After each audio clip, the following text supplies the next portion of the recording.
اہل حدیث کا امام ابن کثیر رحمۃ اللہ علیہ فرماتے ہیں کہ یوم ندعو کل اناس بامامہم، قیامت کے دن ہم لوگوں کو ان کے امام کے ساتھ بلائیں گے۔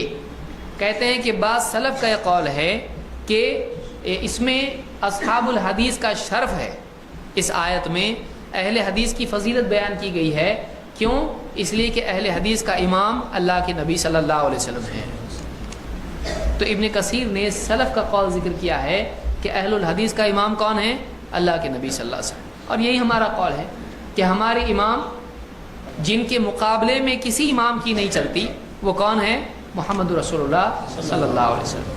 ہم تو ابراہیم علیہ السلام کو بھی امام مانتے ہیں، کیونکہ اللہ نے خود کہا انی جاعلک للناس اماما، میں تم کو لوگوں کے لیے امام بناتا ہوں، تو وہ بھی تو امام ہیں۔ اور ہم علماء کرام جو محدثین تھے اور فقہاء تھے ان کو بھی امام مانتے ہیں، تو ہم سب کو امام مانتے ہیں، کسی ایک کا نام کیوں لیں؟ آپ بتائیے کہ جو لوگ یہ کہتے ہیں کہ ہم 4 اماموں کو مانتے ہیں، اہل حدیث 4 اماموں کو نہیں مانتے ہیں، پھر یہ پوچھنا تمہارا امام کون ہے؟ اب انہی سے پوچھا جائے آپ کا امام کون ہے تو 4 نام ذکر کرتے ہیں نہیں، تو پھر آپ 4 اماموں کو کیسے مانتے ہیں؟ اگر واقعی آپ 4 اماموں کو مانتے تو آپ سے جب پوچھا جاتا کہ آپ کا امام کون ہے تو آپ 4 نام ذکر کرتے ہیں، ایک امام کا نام ذکر نہیں کرتے۔ اہل حدیث کا امام کون ہے؟ اہل حدیث کا امام اور نبی اور رسول محمد صلی اللہ علیہ وسلم میں سب سے پہلے، جن کے مقابلے میں کسی کی نہیں چلتی۔